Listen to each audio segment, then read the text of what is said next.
PAT 2025 की तैयारी कर रहे हो तो ये 50 सवाल आपकी किस्मत बदल सकते हैं। हम लेकर आए हैं यूपी ट्रिपल एससी पैट 2023 के 50 सबसे जरूरी प्रीवियस ईयर के क्वेश्चंस को, जो आने वाले पैट 2025 में सीधे रिपीट हो सकते हैं।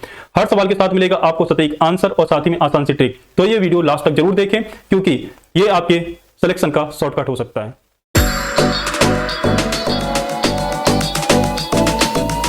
नमस्कार दोस्तों, कैसे आप सभी? आप लोग देख रहे हैं सफलता विद हरिओम चैनल को। दोस्तों, तो इससे पहले हम लोग 3 सेट लगा चुके हैं प्रैक्टिस सेट, जो कि प्रीवियस ईयर के क्वेश्चन थे। आज हमारा चौथा सेट है। यदि आपने पहले के 3 प्रैक्टिस सेट नहीं देखे हैं तो उन वीडियो को आप लोग जरूर देखिए, जाकर प्लेलिस्ट में डाले गए हैं। एक साथ प्लेलिस्ट को जाकर जरूर देखिए और साथ ही में उनको लाइक कीजिए, शेयर कीजिए, और कितने क्वेश्चन आपके सही बन रहे हैं ये भी आपको बताना है। तो आज हम लोग जो लेकर आए हैं वो है 29 अक्टूबर का सेकेंड शिफ्ट का क्वेश्चंस, जो कि आपके लगभग 50 क्वेश्चन आए थे। 50 क्वेश्चन में आपको कितने सही होते हैं ये आपको कमेंट करना है। कमेंट करना है कि 50 क्वेश्चन में आपके कितने सही होते हैं। ठीक है, तो शुरू करते हैं। पहला क्वेश्चन आप सभी लोगों के लिए है कि भारत सरकार ने 2030 तक ऊर्जा मिश्रण में की हिस्सेदारी 15% तक बढ़ाने के लक्ष्य रखा है। आपके पास ऑप्शन है सोलर एनर्जी में, बी है नेचुरल गैस में, सी है हाइड्रो पावर में और डी है कोल में। तो यहाँ पे क्वेश्चन पूछा गया है कि 2023 तक जो भारत सरकार है ऊर्जा मिश्रण में किसकी हिस्सेदारी 15% बढ़ाने तक का लक्ष्य रखा है। आपका यहाँ पे राइट आंसर होगा नेचुरल गैस को 15% तक बढ़ाने का लक्ष्य रखा है 2023 तक। चलते हैं नेक्स्ट क्वेश्चन पर। नेक्स्ट क्वेश्चन है कि गुइलेन बेरी सिंड्रोम के मामले में वृद्धि के कारण निम्नलिखित में से किस देश ने राष्ट्रीय आपातकाल की घोषणा की। आपके पास ऑप्शन है ए इजराइल, बी म्यांमार, सी जिम्बाब्वे और डी पेरू। यहाँ पे राइट आंसर होगा पेरू। पेरू में आपातकाल की घोषणा की गई थी कुछ समय के लिए, किसकी वजह से? गुइलेन बेरी सिंड्रोम की वजह से। चलते हैं नेक्स्ट क्वेश्चन।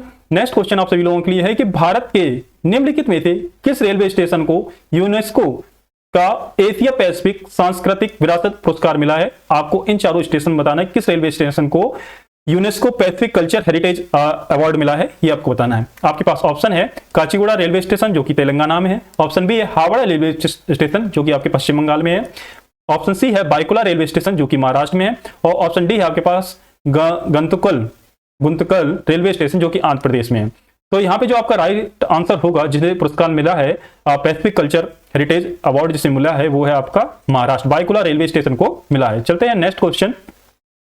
नेक्स्ट क्वेश्चन आप सभी लोगों के लिए बहुत इंपॉर्टेंट क्वेश्चन है कि सह्याद्री पर्वत श्रृंखला, जो सह्याद्री माउंटेन रेंज है, में स्थित लोकप्रिय पहाड़ी किले का नाम बताएं। उस किले का नाम बताना है आपको जिसे द ईगल नेस्ट के नाम से जाना जाता है। आपके पास ऑप्शन है ए कासा किला, बी शिवनेरी किला, सी रांगला किला और डी तोरडा किला। तो आपको द ईगल नेस्ट के नाम से जाना जाता है। ये मैंने फोटो लगाई हुई है, ये किस किले के है? तोरडा किला की, तोरडा किले की है, जिसे द ईगल नेस्ट भी कहा जाता है। और कहां पर स्थित है? सह्याद्री पर्वत श्रृंखला पे। क्वेश्चन बन सकता है कि तोरडा किला कहां, किस पर्वत श्रृंखला पे स्थित है, तो आपको आंसर होगा वहां पे सह्याद्री पर्वत श्रृंखला। और क्या बोला जाता है इसे? The eagle nest. चलते हैं नेक्स्ट क्वेश्चन पर। नेक्स्ट क्वेश्चन है कि संयुक्त राज्य अमेरिका के निम्नलिखित में से किस राज्य ने अक्टूबर महीने को हिंदू विरासत माह घोषित किया। तो यूएसए में ऐसा कौन सी जगह है जिसे अक्टूबर माह को हिंदू हेरिटेज मंथ घोषित किया है, ये आपको बताना है। आपसे पास option A Florida, B San Francisco, C Ohio और सी और डी है जॉर्जिया। तो यहाँ पे हिंदू विरासत जो माह घोषित किया गया यूएसए में, वो है जॉर्जिया में। और किस मंथ को घोषित किया गया है? वो है अक्टूबर माह को। तो यहाँ पे राइट आंसर होगा बिल्कुल आपका डी, बिल्कुल सही जवाब होगा। नेक्स्ट क्वेश्चन है कि हाल ही में निम्नलिखित में से किस देश ने घोस्ट शार्क नामक एक स्वायत्त रोबोटिक अंडर सी वॉरफेयर डिजाइन की है। इसका निर्माण कहां पे हुआ है? तो आपसे यह पूछा गया है कि एक अंडर वाटर सी में, समुद्र के नीचे जो सबमरीन चलती है, उसको बनाया गया है, जिसे घोस्ट शार्क बोला गया है, जिसका नाम घोस्ट शार्क है, और ये रोबोटिक है। तो आपसे पूछा गया है किस देश ने बनाया है। आपके पास ऑप्शन है ए भारत, बी जर्मनी, सी न्यूजीलैंड और डी ऑस्ट्रेलिया। तो यहाँ पे राइट आंसर होगा डी ऑस्ट्रेलिया।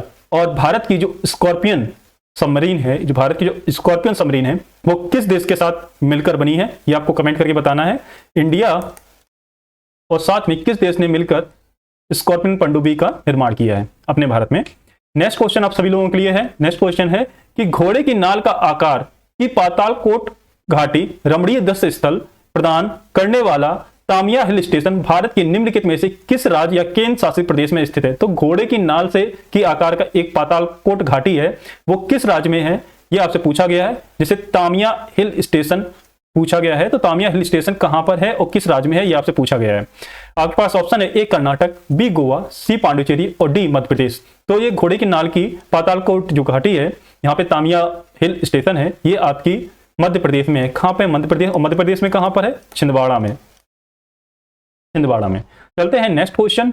नेक्स्ट क्वेश्चन है कि निम्नलिखित में से किस वर्ष भारत आसियान का क्षेत्रीय संभाषण पार्टनर बना? क्षेत्रीय संभाषण का मतलब यहां पर सचिव स्तर की वार्ता होती है। सचिव स्तर की वार्ता होती है। सचिव स्तर की वार्ता होती है, तो वो कहां पे बना है, किस समय बना है, ये आपसे पूछा गया है। आपके पास ऑप्शन है ए 2012 में, बी 1996 में, सी 1992 में, डी 1995 में। राइट आंसर होगा 1992 में भारत सचिव स्तर का पार्टनर बना था आसियान का। आसियान की यदि पूछा जाए तो कंट्री कितनी है, तो है वो 10। कौन कौन सी है वर्तमान में? Myanmar, Thailand, Cambodia, Singapore, Indonesia, Malaysia, Vietnam, Laos, Philippines और ब्रुनेई। तो ये आपकी 10 कंट्री हैं जो कि आसियान की बोली गई हैं। चलते हैं नेक्स्ट क्वेश्चन पर। नेक्स्ट क्वेश्चन आप सभी लोगों के लिए है कि तेंजिंग नार्गे राष्ट्रीय साहसिक पुरस्कार भूमि, समुद्र और वायु पर साहसिक कार्य के क्षेत्र में उत्कृष्ट उपलब्धियों के लिए सर्वोच्च राष्ट्रीय पुरस्कार है। इस पुरस्कार के लिए नकद राशि क्या है? तो तेंजिंग नार्गे राष्ट्रीय साहसिक पुरस्कार है, इसके लिए कितनी धनराशि दी जाती है, ये आपसे पूछा गया है। आपके पास ऑप्शन है ए 5 लाख, बी 15 लाख, सी 20 लाख और डी 10 लाख। राइट आंसर होगा 15 लाख, जो कि तेंजिंग नार्गे राष्ट्रीय साहसिक पुरस्कार है। और जो किसके लिए दिया जाता है चाहे भूमि हो, चाहे समुद्र हो, चाहे वायु हो, उस क्षेत्र में साहसिक कार्य के लिए दिया जाता है। चलते हैं नेक्स्ट क्वेश्चन। नेक्स्ट क्वेश्चन है कि नीति सार, जिसमें राजनीतिक तत्व हैं, जिसमें कौटिल्य के अर्थशास्त्र के प्रारंभिक मूल पाठ शामिल हैं, निम्नलिखित में से किसके द्वारा लिखा गया है? जो नीति सार है ये किसके द्वारा लिखा गया है, ये आपसे पूछा जा रहा है। आपके पास ऑप्शन है ए कामंदक, बी वीरसेन, सी विष्णुगुप्त और डी श्रीहर्ष। तो श्रीहर्ष, इन चारों में बताना है आपको कि जो नीति सार जो नीति सार है जिसे लिखा गया है कामंदकी, जिस पुस्तक को बोला गया है कामंदकी, इसमें इस पुस्तक को लिखा है कामंदक ने। इस पुस्तक को लिखा है कामंदक ने। और कामंदक जो कि शिष्य हैं आपके चाणक्य के, ये शिष्य हैं, कामंदक शिष्य हैं किसके? चाणक्य के। तो चाणक्य की जो पुस्तक है अर्थशास्त्र, उसके जो प्रारंभिक मूल पाठ है उन्होंने अपनी पुस्तक कामंदकी में रखा है, जिसे नीति सार बोलते हैं। तो यहां पे राइट आंसर होगा बिल्कुल कामंदक, बिल्कुल सही जवाब होगा। चलते हैं नेक्स्ट क्वेश्चन। नेक्स्ट क्वेश्चन आप सभी लोगों के लिए कि निम्नलिखित में से कौन सा दिन हर साल अंतरराष्ट्रीय प्राकृतिक आपदा जोखिम न्यूनीकरण दिवस के रूप में मनाया जाता है? आपके पास ऑप्शन है ए 13 अगस्त, बी 31 अक्टूबर, सी 13 अक्टूबर और डी 11 जुलाई। तो यहां पे राइट आंसर होगा वो होगा आपका 13 अक्टूबर को। 13 अक्टूबर को आपदा जोखिम न्यूनीकरण दिवस मनाया जाता है। किसके द्वारा? संयुक्त राष्ट्र के द्वारा। चलते हैं नेक्स्ट क्वेश्चन। नेक्स्ट क्वेश्चन और इसके साथ साथ नेक्स्ट क्वेश्चन पे जाने से पहले कुछ इंपॉर्टेंट दिवस को देख लेते हैं, जिसमें से एक क्वेश्चन आना निश्चित है। एक क्वेश्चन इसमें से आना निश्चित है। जो मैं कह रहा हूं ये आप जब पेपर देंगे तो जरूर देखेंगे कि जो मैं अभी करवा रहा हूं इसमें से एक क्वेश्चन आपका आना निश्चित है। एक क्वेश्चन आएगा इससे दिवस से और एक क्वेश्चन आएगा प्लानिंग, 5 ईयर प्लानिंग जो होती है, पंचवर्षीय योजना जो भारत की, एक क्वेश्चन उससे आना निश्चित है। और यदि आपने पंचवर्षीय योजना वाला नहीं देखा वीडियो तो 5 मिनट का है। 5 मिनट में आपकी 12 पंचवर्षीय योजनाएं रिवाइज की गई हैं, जरूर जाकर देखिएगा वीडियो को। ठीक है, तो शुरू करते हैं। जो महत्वपूर्ण दिवस है तो 12 जनवरी को मनाया जाता है वो राष्ट्रीय युवा दिवस मनाया जाता है। 15 जनवरी को सेना दिवस मनाया जाता है। 26 जनवरी गणतंत्र दिवस मनाया जाता है। 30 जनवरी को शहीद दिवस मनाया जाता है। 28 फरवरी को राष्ट्रीय विज्ञान दिवस मनाया जाता है। 8 मार्च को अंतर्राष्ट्रीय महिला दिवस मनाया जाता है। 22 मार्च को विश्व जल दिवस मनाया जाता है। 7 अप्रैल को विश्व स्वास्थ्य दिवस मनाया जाता है। 14 अप्रैल को डॉक्टर अंबेडकर जयंती मनाई जाती है। 21 अप्रैल को सिविल सेवा दिवस मनाया जाता है। 11 मई को मजदूर दिवस मनाया जाता है और साथ ही 11 मई को राष्ट्रीय प्रौद्योगिकी दिवस भी मनाया जाता है। 5 जून को विश्व पर्यावरण दिवस मनाया जाता है। 21 जून को अंतर्राष्ट्रीय योग दिवस मनाया जाता है। 1 जुलाई को डॉक्टर्स डे मनाया जाता है। 15 अगस्त को स्वतंत्रता दिवस मनाया जाता है। वहीं 29 अगस्त को राष्ट्रीय खेल दिवस मनाया जाता है। 5 सितंबर को शिक्षक दिवस मनाया जाता है। 2 अक्टूबर को गांधी जयंती मनाई जाती है। 8 अक्टूबर को वायुसेना दिवस मनाया जाता है। 31 अक्टूबर को राष्ट्रीय एकता दिवस मनाया जाता है और 14 नवंबर को बाल दिवस मनाया जाता है। 26 नवंबर को संविधान दिवस मनाया जाता है। 4 दिसंबर को नौसेना दिवस मनाया जाता है। 10 दिसंबर को मानवाधिकार दिवस मनाया जाता है। 16 दिसंबर को विजय दिवस मनाया जाता है और 25 दिसंबर को सुशासन दिवस मनाया जाता है। तो इस तरह से कुछ आपके इंपॉर्टेंट डेज हैं, जिसमें से आपको जब आपका पेपर पड़ेगा तो उस समय ये आपके कुछ महत्वपूर्ण होंगे जुलाई और अगस्त के। यहां पर इतने आपके महत्वपूर्ण होंगे। चाहे आपसे 29 अगस्त को पूछ सकता है कि राष्ट्रीय खेल दिवस कब मनाया जाता है, या आपसे पूछ सकता है कि शिक्षक दिवस कब मनाया जाता है। बाकी गांधी जयंती कब होती है ये आपको याद ही होगा, वो 15 अगस्त स्वतंत्रता दिवस के रूप में मनाया जाता है, यह भी आपको पता होगा। तो आपका क्योंकि पेपर सितंबर में है, आपका पेपर सितंबर में है, तो सितंबर, अक्टूबर और यहाँ पे अगस्त, तो इन 3 से 4 महीनों के डेज जरूर याद कर लीजिए। चलते हैं नेक्स्ट क्वेश्चन पर। नेक्स्ट क्वेश्चन आप सभी लोगों के लिए है कि जाम्बिया, यहाँ पे आपको राजधानी बतानी है इन चारों देश की, जाम्बिया, क्यूबा, रवांडा और बहरीन। तो जाम्बिया की जो राजधानी होती है वह होती है लुसाका, और क्यूबा की राजधानी होती है हवाना, रवांडा की राजधानी होती है किगाली और बहरीन की राजधानी होती है मनामा। तो जाम्बिया की लुसाका 1 का 3 ये होगा राइट आंसर, 1 का 3, बी का क्यूबा का हवाना, और रवांडा की होती है किगाली और बहरीन की मनामा। ठीक है, तो यहाँ पे सी आंसर बिल्कुल सही होगा। नेक्स्ट क्वेश्चन है झोटी चिता और मुरझा फर्श पर और दीवारों पर सुंदर पैटर्न वाले सफेद कला है, यह भारत के किस राज्य की कला है, ये आपसे पूछा गया है। ये कला जैसे आप दीवारों पे देख रहे हैं, ये देख रहे हैं, ये इस तरह की कला बनाई जाती है। आपसे पूछा जा रहा है किस राज्य में बनाई जाती है। आपके पास ऑप्शन है ए ओडिशा, बी केरल, सी छत्तीसगढ़ और डी तमिलनाडु। तो ये जो कला है ये बेसिकली लक्ष्मी जी की पूजा के लिए बनाई जाती है, लक्ष्मी के प्रसन्न करने के लिए बनाई जाती है। तो यहाँ पे जो राइट आंसर होगा वो होगा ओडिशा, और ये बनाई जाती है चावल को पीसकर, उसका जो लेप बनाते हैं उससे बनाई जाती है, और सफेद चूना ऊना से मिलकर बनाई जाती है। तो यहाँ पे जो राइट आंसर होगा वो होगी ओडिशा, बिल्कुल सही जवाब होगा। नेक्स्ट क्वेश्चन आप सभी लोगों के लिए है कि भारत के महान त्रिकोणमितीय सर्वेक्षण का काम 10 अप्रैल 1802 को मद्रास में शुरू हुआ। अब मद्रास देशांतर से संबंधित एक आधारभूत माप किया गया था। वर्तमान में मद्रास वेधशाला को किस नाम से जाना जाता है। क्वेश्चन मात्र इतना है कि मद्रास वेधशाला को किस नाम से जाना जाता है, ये आपसे पूछा गया है। आपके पास ऑप्शन है A school of planning and architecture, योजना और वास्तुकला स्कूल। ऑप्शन बी कह रहा है इंडियन इंस्टीट्यूट ऑफ एस्ट्रोफिजिक्स। यहाँ पे ऑप्शन सी है आपके पास institute of space science and technology. Option D है रमन अनुसंधान संस्थान। तो यहाँ पे आपका जो राइट आंसर होगा वो होगा आपका बी, बिल्कुल सही जवाब होगा, भारतीय खगोल भौतिकी संस्थान, इंडिया इंस्टीट्यूट ऑफ एस्ट्रोफिजिक्स, बिल्कुल सही जवाब होगा आपका। चलते हैं नेक्स्ट क्वेश्चन पर। नेक्स्ट क्वेश्चन है कि निम्नलिखित में से कौन सा भारत का पहला डीबीओटी, मतलब डीबीओटी का मतलब होगा design, build, operate and transfer model का आउटडोर स्टेडियम कौन सा है, ये आपसे पूछा गया है। तो डीबीओटी का आउटडोर स्टेडियम कौन सा है ये पूछा जा रहा है। आपके पास ऑप्शन है A sport hub Thiruvananthapuram, B Jawaharlal Nehru अंतरराष्ट्रीय stadium Kochi, C Kozhikode corporation EMS stadium Kozhikode. Option D है आपके पास महात्मा गांधी स्टेडियम सेलम। तो यहाँ पे आपका जो राइट आंसर होगा वो होगा sport hub Thiruvananthapuram, the sport hub Thiruvananthapuram.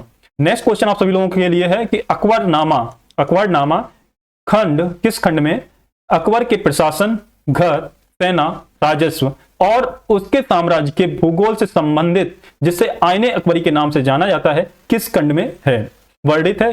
ये आपसे पूछा गया कि अकबरनामा के किस खंड में, जिसमें प्रशासन, घर, सेना, राजस्व ये सब किस खंड में दिया गया, ये आपसे पूछा गया है। आपके पास ऑप्शन है ए पहला खंड, बी दूसरा खंड, सी चौथा खंड और डी तीसरा खंड। तो तीसरे खंड में ये आपके अकबरनामा के तीसरे खंड में प्रशासन, घर, सेना, राजस्व इन भूगोल से संबंधित सभी का वर्णन किया गया है। और आपको यह भी बताना है कि अकबरनामा जो लिखा है वो किसने लिखा है। अकबरनामा किसने लिखा है, अबुल फजल ने, अबुल फजल द्वारा लिखा गया है। नेक्स्ट क्वेश्चन आप सभी लोगों के लिए है कि भारत में स्थित किस हड़प्पा स्थल में हाकरा मृदमांड के भंडार शामिल हैं, जो सिंधु घाटी सभ्यता के शुरुआती चरणों से पहले की बसावट की विशेषता है। तो आपको ये बताना है जो हाकरा मृदमांड है, जो कि आप ये देख रहे हैं कुछ बर्तन मृदमांड बोले गए हैं, मिट्टी के बर्तन हैं, तो जो कहां पे पाए गए हैं, जो कि ये बताते हैं कि जो सभ्यता है यहाँ की वो सिंधु घाटी सभ्यता से पहले की है। आपके पास ऑप्शन है ए राखीगढ़ी, बी कालीबंगा, सी रोपड़ और डी धोलावीरा। तो यहाँ पे राइट आंसर होगा आपका राखीगढ़ी। ये कहां पाए गए, राखीगढ़ी में। राइट आंसर ए बिल्कुल सही जवाब होगा।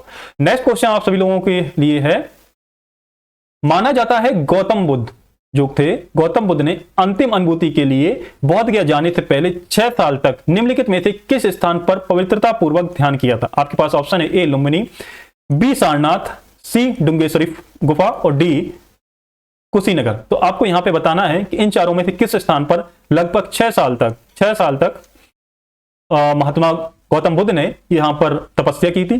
तो आपको यहाँ पे बताना लास्ट, तो यहाँ पे राइट जो आंसर होगा वो होगा डुंगेश्वरी गुफा। डुंगेश्वरी गुफा में असल में क्या होता है कि गौतम बुद्ध लगातार 6 साल तक ध्यान में मग्न रहते हैं। फिर बाद में एक महिला होती है जो कि उन्हें खीर खवाती है या उनका सेवा सत्कार करती है, जिसके बाद महात्मा बुद्ध कहते हैं कि मध्यम मार्ग जो है वो द बेस्ट है, वो सबसे अच्छा है। इसी वजह से मध्यम मार्ग का भी यदि बात की जाए कहाँ से महात्मा बुद्ध के पास विचार आया कि मध्यम मार्ग द बेस्ट है या सबसे अच्छा है, तो वो होगा आपका कि जब 6 साल की डुंगेश्वरी गुफा में ध्यान मग्न थे, वहां उसके बाद से उनके पास मध्यम मार्ग का विचार आया था।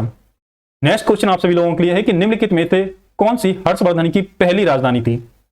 हर्षवर्धन से पहले कौन थे? इनके जो पिता थे राज्यवर्धन। राज्यवर्धन की मृत्यु के बाद जब ये 16 साल के थे हर्षवर्धन, ये गद्दी पे बैठते हैं। किस स्थान पे बैठते हैं जो कि उनकी राजधानी बनती है, ये आपको बताना है। आपके पास ऑप्शन है ए पाटलिपुत्र, बी थानेसर, सी वैशाली और डी मगध।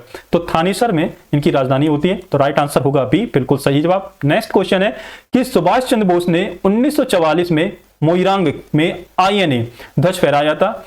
वह शहर अब निम्नलिखित में से किस राज्य या केंद्र शासित प्रदेश में स्थित है? जो मोइरांग जो शहर है, अब पूछा जा रहा है कहां पर स्थित है, किस राज्य में स्थित है। आपके पास ऑप्शन है ए सिक्किम, बी लद्दाख, सी मिजोरम और डी मणिपुर। राइट आंसर हुआ मोइरांग जो स्थित है अभी वर्तमान में वो मणिपुर में स्थित है। चलते हैं नेक्स्ट क्वेश्चन पर। नेक्स्ट क्वेश्चन है निम्नलिखित में से कौन सी नदी ऐतिहासिक रूप से कर्नाटक के दक्षिण में बंटवाल नदी के रूप में जानी जाती है या बंटवाल के नाम से जानी जाती थी? आपके पास ऑप्शन है नेत्रावती नदी, बी गौतमी नदी, सी कालिंदी नदी और डी पेन्यार नदी। तो इन चारों में से आपसे पूछा गया जो बंटवाल नदी नाम किस नदी का है, तो वो राइट आंसर होगा नेत्रावती नदी। बंटवाल नदी असली में क्या है कि नेत्रावती जो नदी है, नेत्रावती नदी जब उस क्षेत्र से निकलती है जहां पे जगह का नाम है बंटवाल, उस क्षेत्र से निकलती है, उसकी वजह से जो नेत्रवती नदी है उसका नाम पड़ जाता है बंटवाल नदी। यहाँ पे आप लोग देख सकते हैं ये नेत्रवती नदी है और ये बंटवाल जगह है, ये बंटवाल जगह से निकल रही है, तो यहाँ पे इस क्षेत्र में इसका नाम हो जाता है बंटवाल नदी। तो ये कहां पर स्थित है? ये भी स्थित है कर्नाटक में। कहां? कर्नाटक में स्थित है। चलते हैं नेक्स्ट क्वेश्चन पर। नेक्स्ट क्वेश्चन है कि 1851 में लॉर्ड डलहौजी ने निम्नलिखित में से किस राज्य का वर्णन किया जिसमें उनका कथन है कि एक चेरी जो एक दिन हमारे मुंह में गिरेगी के रूप में कहा था? किस राज्य को कहा था कि एक चेरी है जो एक दिन हमारे मुंह में गिरेगी? आपके पास ऑप्शन है ए सतारा, बी कन्नौज, सी अवध और डी झांसी। तो असल में क्या होता है, लॉर्ड डलहौजी की जो आपको पता है ये जो नीति होती है वो हड़प नीति होती है। और 1851 में ये कहते हैं, किसके लिए कहते हैं? अवध के लिए कहते हैं कि अवध को एक चेरी के रूप में बोला गया है कि यह एक चेरी है और जो एक दिन हमारे मुंह में गिरेगी। तो 1851 में ये बात बोलते हैं, 1851 में लॉर्ड डलहौजी बोलते हैं कि ये हमारे मुंह में गिरेगी। लेकिन 1856 में उसमें होते हैं भारत में जो शासन करते हैं वो होते हैं वाजिद अली शाह। जो वाजिद अली शाह होते हैं उन पर कुशासन का आरोप लगाकर उन्हें पद से हटा दिया जाता है और अपने अंतर्गत डायरेक्ट उस पर शासन कर लिया जाता है ब्रिटिश के द्वारा। तो लॉर्ड डलहौजी द्वारा ही ये किया जाता है। और किसको हटाकर? वाजिद अली शाह को हटाकर। कब? 1856 में। और ये कब वक्तव्य दिया गया था? 1851 में। और चेरी किसके लिए बोला गया है? चेरी बोला गया है अवध के लिए।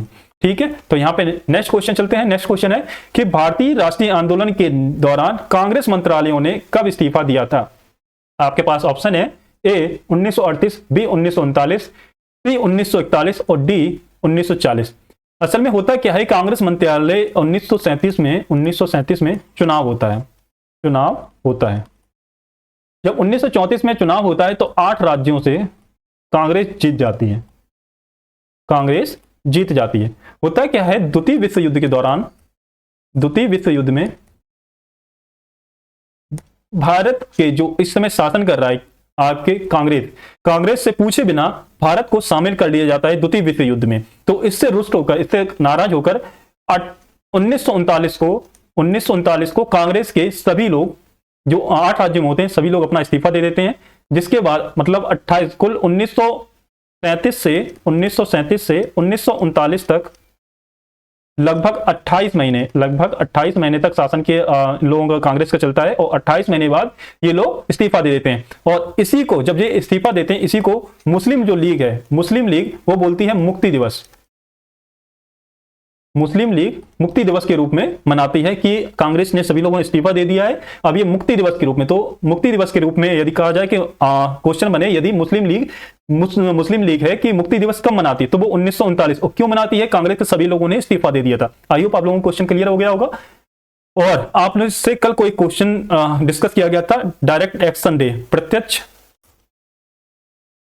एक्शन डे, प्रत्यक्ष कार्रवाई दिवस या प्रत्यक्ष कार्यवाही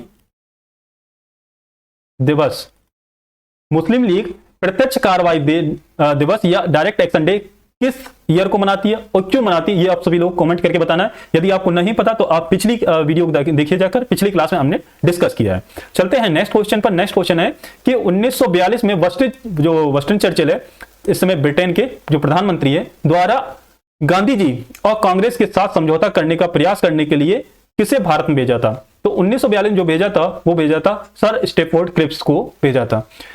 नेक्स्ट क्वेश्चन आप सभी लोगों के लिए है कि भारतीय मुसलमान चाहते थे कि खलीफा को तत्कालीन तुर्की साम्राज्य में मुस्लिम पवित्र स्थानों पर नियंत्रण बनाए रखने की अनुमति दी जाए। इस राज्य को निम्नलिखित में से किस नाम से जाना जाता था। आपसे पूछा जा रहा है जो तुर्की साम्राज्य है, जो मुस्लिमों के लिए पवित्र स्थान है, ये उस समय किस नाम से जाना जाता था। आपके पास ऑप्शन है A king, B Umayyad, C Ottoman और डी सासेनियन। तो यहां पे जो राइट आंसर होगा वो होगा ऑटोमन साम्राज्य। ये आप देख रहे हैं, जितना भी आप ग्रीन कलर का देख रहे हैं ये सब ऑटोमन साम्राज्य है। ठीक है, चलते हैं नेक्स्ट क्वेश्चन पर। नेक्स्ट क्वेश्चन है कि भारतीय राष्ट्रीय कांग्रेस और अखिल भारतीय मुस्लिम लीग ने प्रसिद्ध, आपसे पूछा जा रहा है प्रसिद्ध किस एक्ट को, किस पैक्ट को के माध्यम से अंग्रेजों के खिलाफ भारत के संघर्ष के लिए एक साथ आने का फैसला किया था। आपके पास ऑप्शन है लखनऊ पैक्ट 1916, बी कह रहा है भारत सरकार अधिनियम 1935, सी है कि भारत में प्रवेश अध्यादेश 1914 और डी है गांधी इरविन पैक्ट 1934। तो यहां पे आपको बताना है कि किस पैक्ट में या किस में मुस्लिम लीग और कांग्रेस एक साथ आए थे। तो आपका राइट आंसर होगा यहां पर 1916। 1916 में हिंदू और प्लस मुस्लिम दोनों लोग एक साथ आए थे, या हिंदू मुस्लिम कह लें या फिर कांग्रेस कह लें और साथ ही में मुस्लिम लीग कह लें, मुस्लिम लीग दोनों एक साथ आते हैं। तो यहां पर कब आते हैं, 1916 में आते हैं, 1916 में आते हैं। और 1916 में इस समय जो प्रस्ताव रखते हैं और जिसकी पहल करते हैं, वो पहल किसने की थी, सरोजनी नायडू ने, सरोजनी नायडू द्वारा पहल की जाती है। तो इसीलिए सरोजनी नायडू को हिंदू मुस्लिम एकता का प्रतीक या बोल सकते हैं एकता के लिए उन्हें जाना जाता है। नेक्स्ट क्वेश्चन आप सभी लोगों के लिए है कि कुछ स्थानों पर भूजल जल स्तर के नीचे, मतलब पूछा कह रहा है कि जैसे ये हमारी अपनी भूपरपट्टी होगी, इसके नीचे एक परत, ये बीच में जल आ गया। अब ये जो ठोस आग्नेय चट्टान है, इसके नीचे जो जल है, यहां की बात की जा रही है, किस नाम से जाना जाता है। जो नीचे ठोस चट्टानों के परतों के बीच जो जमा होता है, इसे किस नाम से जाना जाता है। आपके पास ऑप्शन है ए गीजर, बी रिता हुआ जल, सी जलभृत और डी गर्म झरना। तो यहाँ पे जो राइट आंसर होगा वो होगा जलभृत। जो ठोस चट्टानों के बीच में, परतों के बीच में जो जल रहता है उसे जलभृत बोला जाता है। चलते हैं नेक्स्ट क्वेश्चन। नेक्स्ट क्वेश्चन है मिलम ग्लेशियर भारत के निम्नलिखित में से किस राज्य या किस केंद्र शासित प्रदेश में स्थित है। जो मिलम ग्लेशियर है वो किस में स्थित है। आपके पास ऑप्शन है जम्मू कश्मीर, बी हिमाचल प्रदेश, सी लद्दाख और डी उत्तराखंड। राइट आंसर होगा आपका उत्तराखंड के कुमायूं क्षेत्र में स्थित है आपके मिलम ग्लेशियर, जो कि सबसे बड़ा है। नेक्स्ट क्वेश्चन आप सभी लोगों के लिए है कि निम्नलिखित में से कौन सी संस्था भारत की समय रक्षक या टाइम कीपर है। कौन सी संस्था है जो टाइम कीपर का काम करती है, अर्थात यह भारत की समय प्रणाली की निगरानी करती है। आपके पास ऑप्शन है PLR मतलब physical research laboratory, option B है इसरो, क्या ISRO Indian space research organisation, option C कह रहा है Indian national science academy, option D कह रहा है CSIR। तो यहां पे आपका राइट आंसर होगा जो टाइम कीपर का काम करता है वो होती है CSIR। जो इसमें राइट आंसर होगा वो होगा आपका डी, बिल्कुल सही जवाब होगा।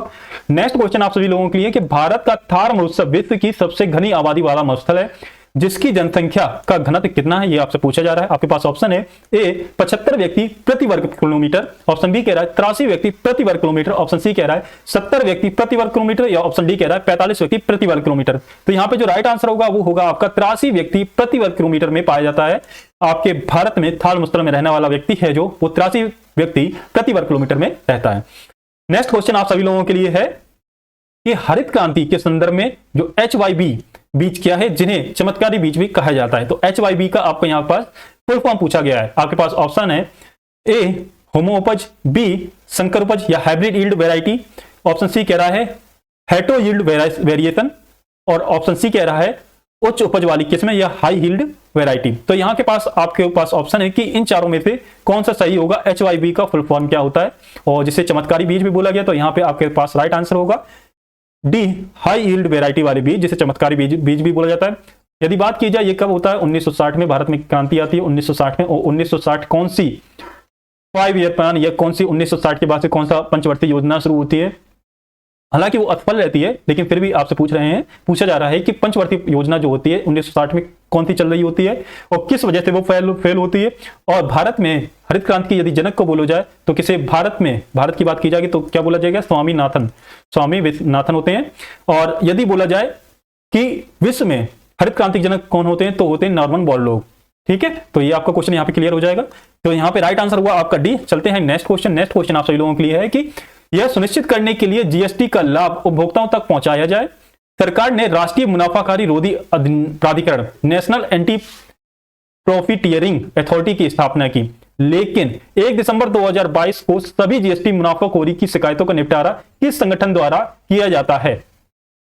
तो यहां पे आपके पास ऑप्शन है A RBI, B income tax department of India, C CCI मतलब competition commission of India, D NCDRC मतलब the national consumer dispute redressal commission. तो यहां पे आपसे पूछा गया है कि इन चारों में से कौन सा जो संस्था है जो कि मुनाफाखोरी या एंटी प्रॉफिटिंग जो होता है उसकी शिकायतों के निपटारे के लिए किस संगठन द्वारा किया जाता है। आपका यहां पे जो सही जवाब होगा वो होगा भारतीय प्रतिस्पर्धा आयोग, कंपटीशन कमीशन ऑफ इंडिया, बिल्कुल सही जवाब होगा। राइट आंसर बिल्कुल सी, बिल्कुल सही जवाब होगा। चलते हैं नेक्स्ट क्वेश्चन है कि राष्ट्रीय बैंक प्रबंधन जिसे NIBM की स्थापना 1969 में निम्नलिखित में से किसके द्वारा भारत सरकार के परामर्श से बैंक प्रबंधन में अनुसंधान, प्रशिक्षण और शिक्षा और परामर्श के लिए एक स्वायत्त शीर्ष संस्थान के रूप में की गई। किस संस्थान को और किससे ये परामर्श लेती है ये आपको बताना है।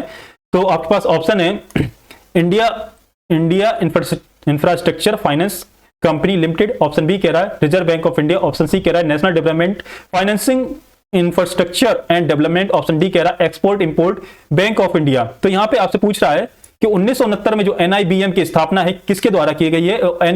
NIBM का जो कार्य होता है NIBM का फुल फॉर्म यदि बोला जाए तो national institute of bank management. NIBM की स्थापना कब की जाती है, 1969 को की जाती है और उनका जो कार्य होता है बैंकों से परामर्श लेना, शिक्षा परामर्श देना और प्रशिक्षण करना।